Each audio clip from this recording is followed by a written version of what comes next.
Good evening and welcome to this week's Parish News programme.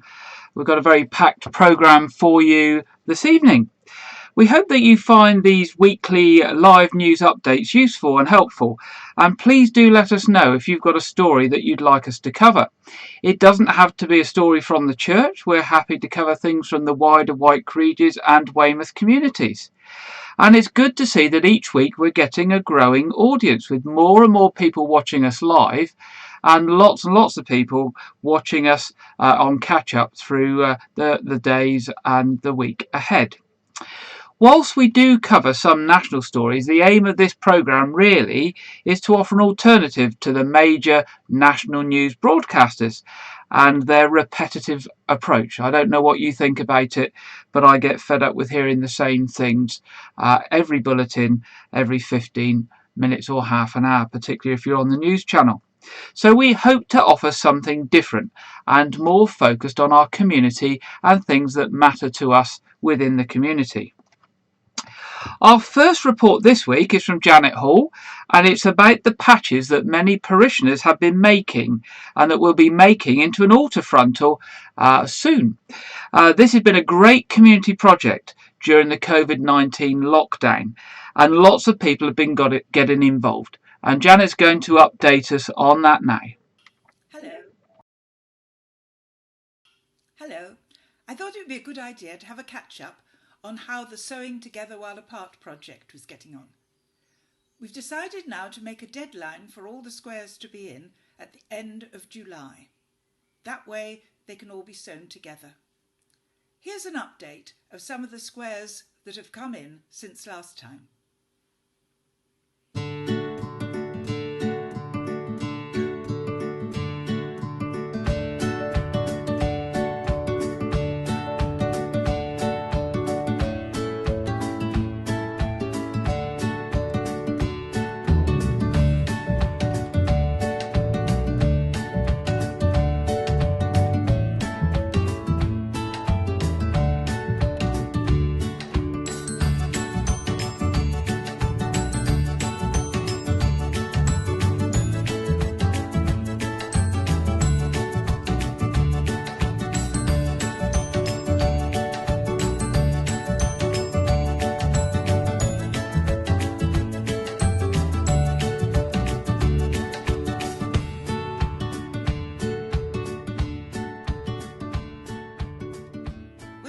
Ready, can you get it delivered to 11 Kempston Road, or give me a ring and I will come and collect it. Thank you. Bye. Thank you, Janet. And lots of squares there being made by people, as you can see. And this is going to be a really nice altar frontal with all those different squares, catching all different aspects of the church and the wider community during the time of coronavirus. So thank you to everybody who has made a square and everybody who has partaken in this project. And do remember to get them to Janet by the end of July. If it's difficult getting them to Janet, and Janet has given you a phone number as well, you can always drop them into me at 116 High Street, Wyke, Regis, as a drop-off within Wyke, and I'll make sure that Janet gets them by the deadline. We mentioned now, moving on to our next story, Brother Alistair's garden last week, and how really busy he's been in his garden with the few odd hours he gets during the week and on his day off each week. And the work is certainly paying off. So I went across to meet Brother Alistair in his garden this morning to catch up on what he's been doing. I've popped along today to meet Brother Alistair in his garden and to catch up on how things are going with the various projects and planting. I couldn't help but noting as I was walking up the path how well the vegetables such as the potatoes, courgettes, peas, tomatoes are all growing. And he's also got some very tall sunflowers that are swaying about in the wind. Let's see if I can find him and find out what he's been up to and what's going well in the garden. Okay. Hello there, I'm Brother Alistair, and welcome to Wyke Rectory Garden. As part of our kind of project really to become an eco-church and try to really actively seek to help restore the creation at this particular time, during the lockdown I finally got the time to begin to really tackle and seek to do something that I've always wanted to do in my life, which was to begin to create something of a beautiful garden. And one of the things that it's a garden with a sort of twist. Really, the aim of it is to try and help invertebrates and biodiversity, in particular bringing back the bees. And behind me you can see one of the borders that I have been involved in planting. Of course, with all these things you have to get all the old stuff out, and most of this area, quite a large area of the garden, was completely covered in brambles and ivy, and we have an ongoing fight with bindweed. But bit by bit we've cleared it, and we put a wildlife pond in, but this particular border behind me has all got wildflowers that are native to Dorset. And since it's been planted and coming into bloom, it's getting absolutely covered in bees. This year we've been really pleased to see 9 nesting pairs of different species of bird, including 2 sets of robins and 3 families of blackbirds that have been nesting in the rectory garden. So it's been a project of restoration this year, and bit by bit over the next 2 to 3 years we're hoping that we will see a beautiful garden emerge. I've also planted 7 new trees in the garden. We're on the Portland Road, and so carbon capture is a really critical part of what we're trying to do here, is to let there be a place not only that supports nature but also seeks to reduce our carbon emissions and seeks to increase our ability to capture carbon through trees and shrubs and things like that. Well, so welcome to our garden, and my hope is that at some stage, hopefully it will be next year, I'll be able to open the garden a bit more to people for you to come and enjoy it yourself.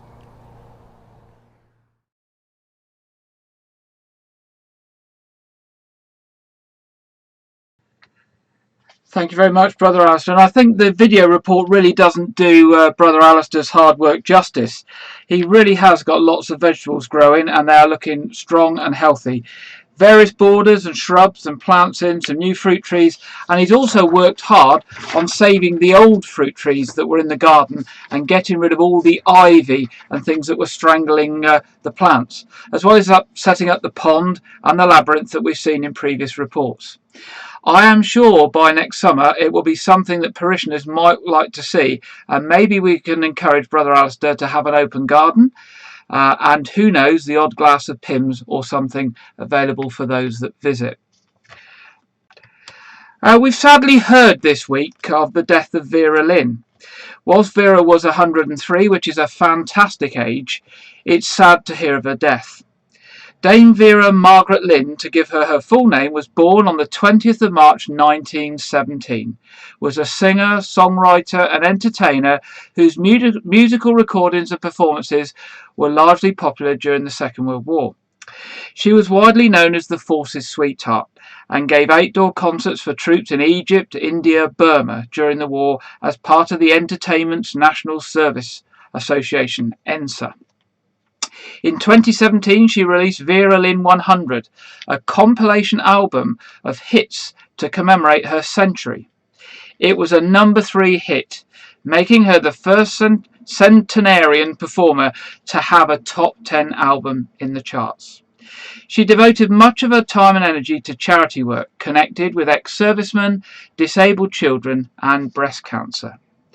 She was held in great affection by Second World War veterans, and in 2000 was named as the Briton who best exemplified the spirit of the 20th century. I've put together a short video compilation of Dame Vera, although none of us, whether old or young, I'm sure will need to be reminded of what she looked like or sounded like, as her music has been with us all for around 80 years. But I thought it would be appropriate today to mark her passing with this video.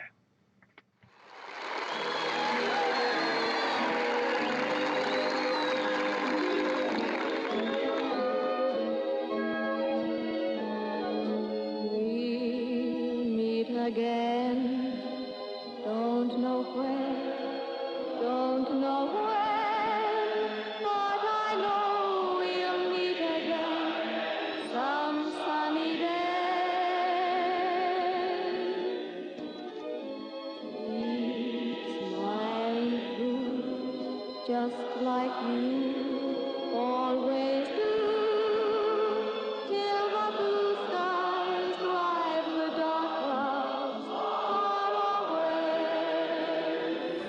Let some more, let some more, the long and the short and the tall. Bless all the sergeants and W01. Bless all the corporals and their blinking sons, 'cause we'll say goodbye to them all, as back to the billets they crawl.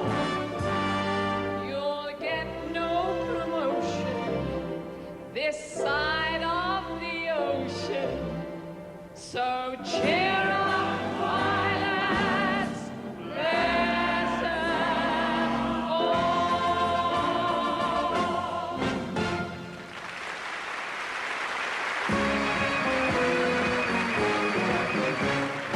Roll out the barrel, we'll have a barrel of fun. Roll out the barrel, we've got the blues on the run. Sing, roll the barrel, bring down the song of good cheer. Now's the time to roll the barrel, all the gangs all here. There'll be bluebirds over wine of Dover. Tomorrow, just you wait and see. There'll be love and laughter and peace ever after. Tomorrow, when the world is free, the shepherd will tend his sheep, the valley will bloom again, and Jimmy will go to sleep in his own little room again. There'll be bluebirds over the white cliffs of Dover. Tomorrow, just you wait and see.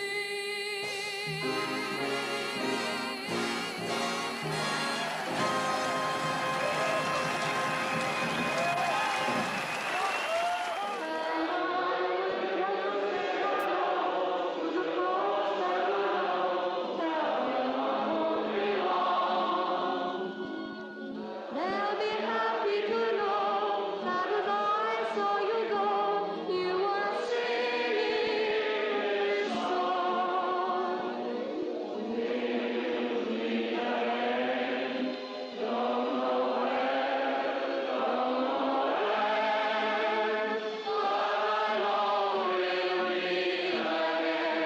Some sunny day.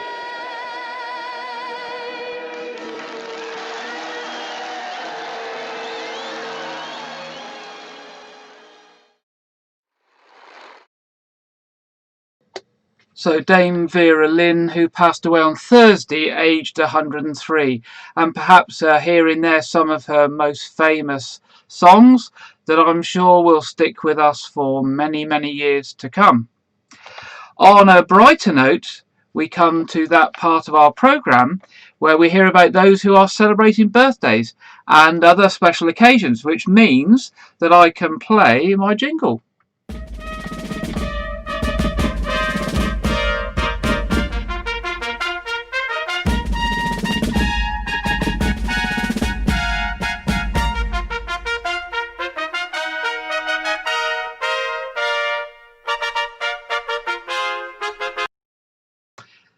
There we go. I like playing that jingle because it's always good to be marking somebody's birthday. And this week we say a very, very happy birthday to brother Alistair. First of all, it was his birthday yesterday. 21 again, I'm told. Also, Pauline Hayward and Janet Langston have celebrated their birthdays this week, or are celebrating them this week. And Liz Pearson, who is celebrating her 85th birthday over this weekend. So a very, very happy birthday to you all, whether you've just had your birthday or whether it's coming up in the next few days. Please do tell us if you're celebrating a birthday or special occasion so that we can wish you a happy birthday and send you best wishes from all of us. Please email me at gary@parishofwykeregis.org.uk or give me a telephone and let me know. The information, contact details is up on the screen, so please write it down if you've got a birthday coming up and let me know. Be pleased to hear from you. We're now going to one of our regular features where Janet Hall talks to members of the congregation about their hobbies and interests and what they've been doing during the lockdown. And this week she is speaking to Alan and Jill McIntosh. We all know Alan and Jill McIntosh from the choir, and Alan as an LLM. But today they're going to tell us about how they got involved in folk singing. Well, it was me, really.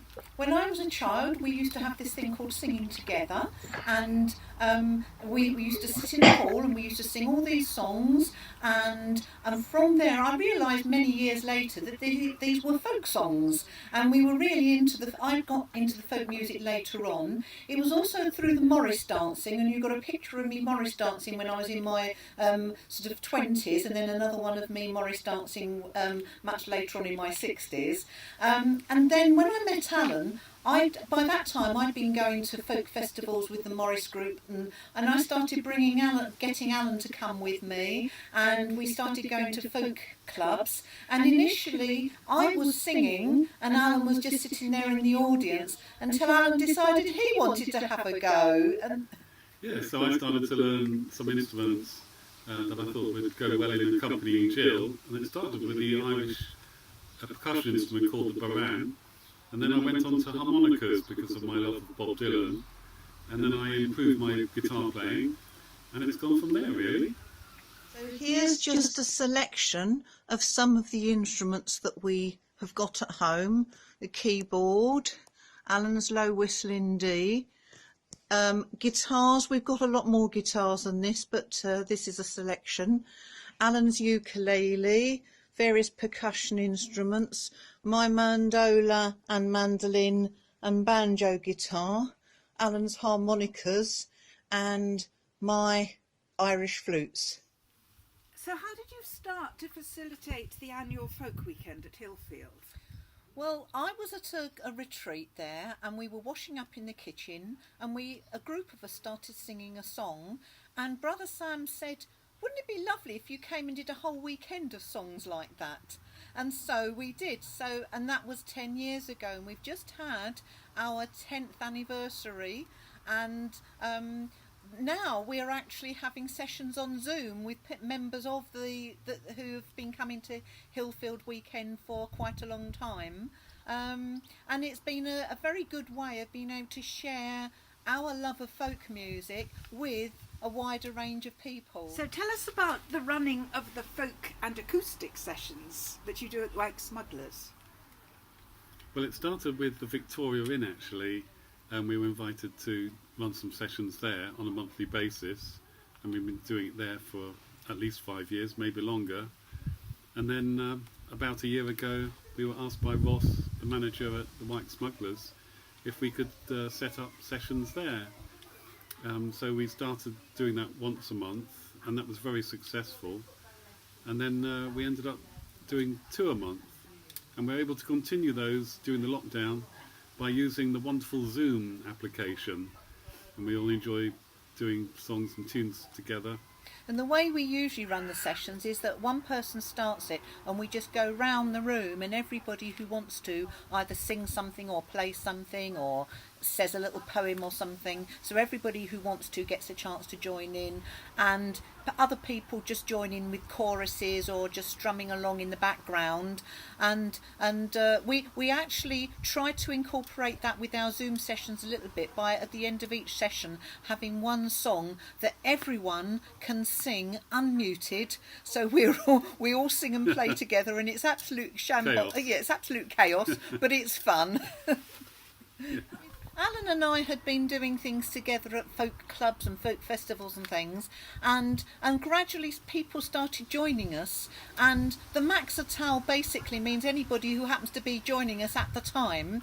And so the latest lineup is, and you'll see a photograph of it in a minute, for our Zoom session for Alan's birthday party. There's Ginny, who plays the violin, our friend Matt, who plays the accordion, our friend Sarah, who plays the keyboard and sings with us as well, and one person who you won't see on the photograph but who was very much present for the whole of that session was Rob Smith, who plays the keyboard and sings so beautifully, and he was actually with us that evening using the mobiles, but basically yes, we will sing and play anywhere, and we, you know, where there's fundraising needed.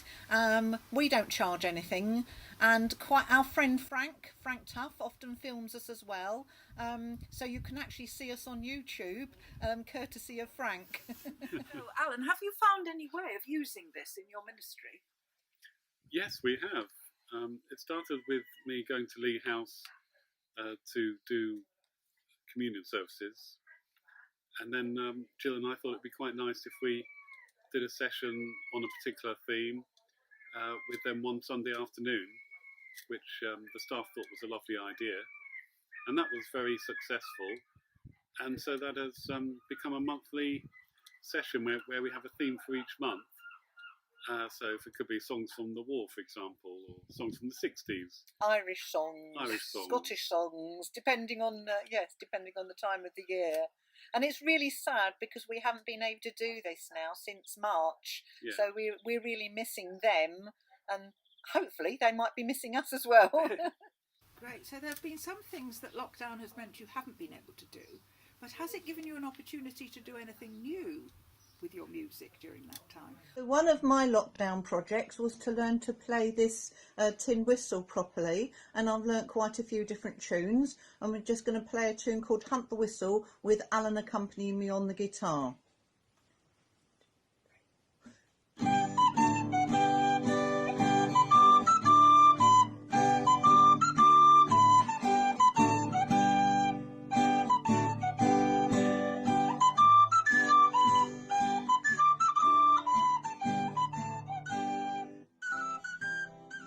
And I've also been learning to play an instrument called the octave mandola, which is like a mandolin, but which is an octave lower. So we've got some examples of us singing and playing. Right, we're now going to do a traditional Irish folk song, and it's very special to me. It's called The Spanish Lady, and it was the first song I had the courage to ever perform live. And Jill's going to accompany me on the octave mandola. I hope you like it.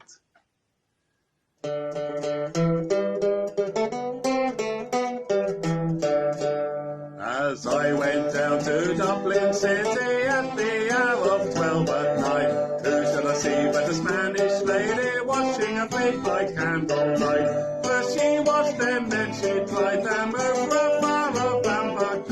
In all my life I never did see a maid so fair about the soul. Whack for the tuba-lura laddie, whack for the tuba-lura lay. Whack for the tuba-lura laddie, whack for the tuba-lura lay. That's great. Thank you very much for telling us all about it. You're welcome.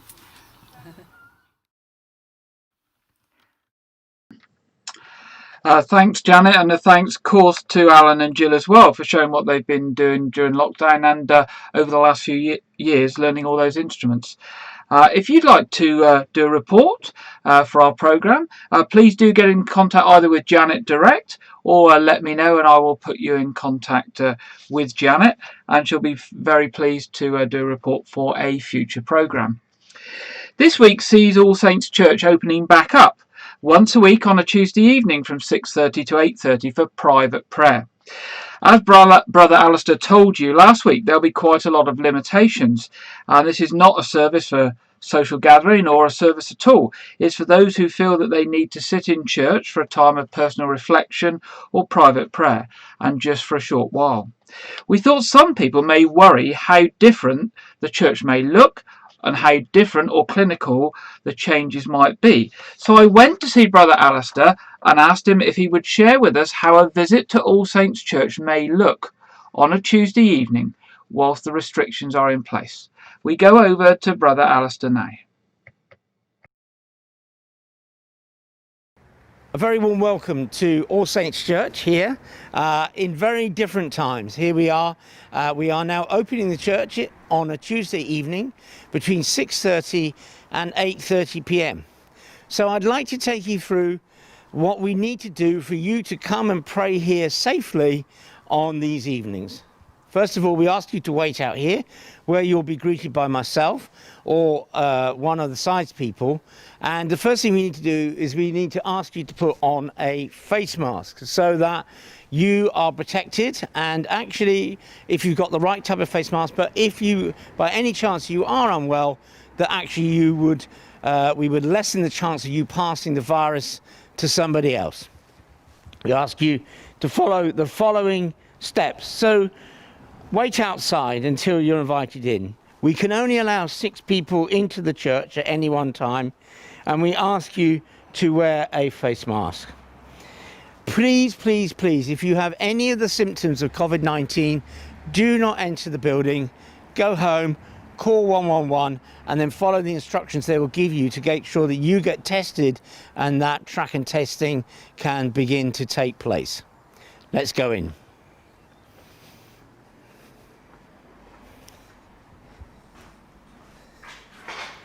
We're wanting to keep you safe, so we're asking you to wear your face mask at all times, and just inside the door you'll see there's some alcohol gel provided for your hands. We're asking you to gel your hands on entry and on exit. Please maintain social distancing, and please follow seating signage and any instructions you are given. You may be required, in fact we are asking you to give your name and a contact telephone number. That's all we're asking for you, which we will keep for 3 weeks in case that there is a COVID-19 outbreak related to the church, so that we can track and test and pass those details to the NHS. That is the only people that we will be giving your details to, is to the NHS, so that they can track and test those who are possibly associated with any possible outbreak of COVID-19. Your contact details will not be given and will not be held for a period of more than 3 weeks.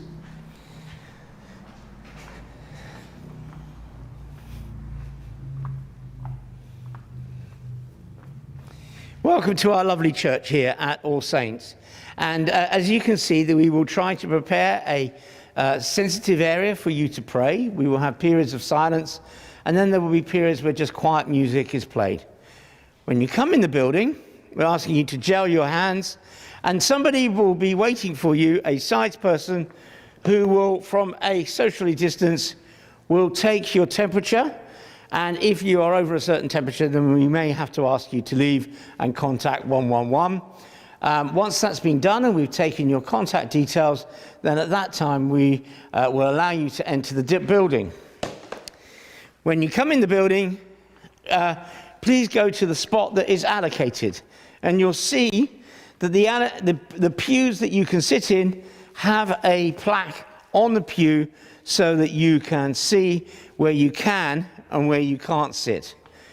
Please only sit on the pews that have the plaques. Do not sit anywhere else in the building. We have measured this out, and you will be at least 2 meters from anybody, and so social distancing will be preserved. when we pray that you will have a peaceful time. You'll probably notice that there are no votive candles. And there's a very good reason for this. You've just gelled your hands. If you were to go and light a candle having just gelled your hands with alcohol gel, it will be a flaming experience, to say the least. So that is the reason there are no candles being lit other than this single candle, because hand gel is being used at this particular time. Welcome to our church, and we pray that this will become a place of peace and solace and rest for you. God bless you.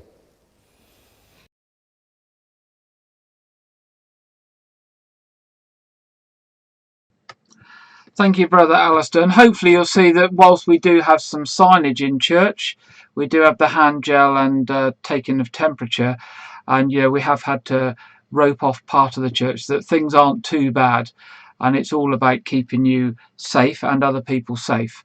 So please do come along if you feel you need a time of private reflection or prayer in church on a Tuesday evening, and we'll make that as good as we can for you within the restrictions. Of course, please remember at this time we're unable to open St Edmund's Church, but that things will be constantly changing, I think, from now onwards. The guidance will change, and hopefully things will be not so strict. And as time goes on, we will review the situation at both All Saints and St Edmund's churches and constantly keep it under review, following the government and Church of England guidance, and we'll let you know as things change and arrangements change.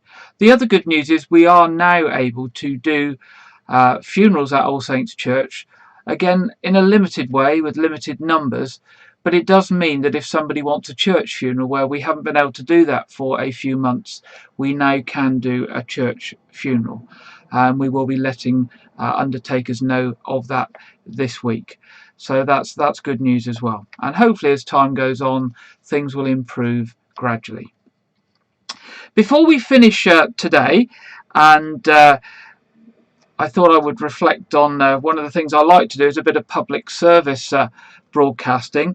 Our churches are now open for private prayer. The shops are starting to reopen, and I thought what I would do is share with you the fact that obviously coronavirus is still very much out there in the community, and we are still seeing large numbers of people each day get infected and unfortunately dying. It's a very difficult balancing act for those making the decisions, so those in government and their advisors and the NHS, in trying to open things back up, because that's what people want, and obviously that's what businesses want, and many businesses have been shut down for a long time. And the public want to try and return to normal as soon as possible. But whilst there is still a high level of coronavirus out there, there is a risk to everybody in our communities. There are things that we can do to help ourselves, and I've mentioned those over many recent weeks to stop the spread of coronavirus. We can follow these things that we've been asked to do, like wearing a mask if we go to hospital, or if we go to our doctor's surgery, or we come to church for our private prayer. And we can wear a face covering on public transport, which all, of course, now are mandatory. But other things like washing our hands, social distancing, and covering our mouth and nose if we cough or sneeze, although very, very basic, are perhaps the most important things for us to do and to continue to do, and to be very, very stringent with it when we do it. I found a very simple short video earlier today from the Northern Ireland government, and I thought it actually in 30 seconds, that's all it takes, that it actually reminds us very well of the few simple key things that we can do to keep safe for us, our families, and our communities. So I thought I would share it with you before we finish. Coronavirus is still here. You can't see it, but it can be anywhere. So stay safe and save lives. If you are going out, limit your contact with others and avoid crowds. Keep your distance. Try to avoid touching surfaces. Cough or sneeze into a tissue or your elbow, and wash your hands well and often. We all must do it to get through it. Get up-to-date advice at nidirect.gov.uk/coronavirus. as I say, that was from the Northern Ireland government. Our own government in England has got a website, gov.uk/coronavirus. But I saw that video and I thought it was very short and very simple, and therefore I thought I would share that with you today. And it is really those simple things that will keep us safe and stop the spread of the virus. So we're coming to the end of today's programme. So to remind you that this evening at 7:30 we'll have our quiz as usual, and I promise the questions and things won't be as hard as last week. I think it was last week that people were struggling a bit, or the week before. We've had a couple of tough weeks. I've tried to make sure they're not too bad this evening. And to remind you, our normal Sunday service is at 9:30 tomorrow. Our church magazine will be available this week online, on our website, on our Facebook group, and will be emailed out to our email distribution. If you don't get our emails and you'd like to get them to hear about what we're doing each week, please go to our website at www.parishofwykeregis.org.uk, go to the bottom left hand side of the screen and fill in your name and an email, press the submit button, and then that will automatically add you to our distribution list, and you'll get all the things that we send out. And it is usually just one email a week, or at worst 2 emails a week, so we won't bombard you, I promise you. And it is just about keeping you up to date about what the church is doing, and it's in terms of services and quizzes and all the other things as well. Lastly, to say, don't forget to share your birthdays with us and your news stories with us. We're always looking for things to cover for the next programme, so if you've got a story, you've got something to share, please do give me a call or drop me an email. I'll be pleased to hear from you. And so it just remains for me to say thank you for joining us tonight. And until next Saturday at 6 p.m. when we meet again, good night.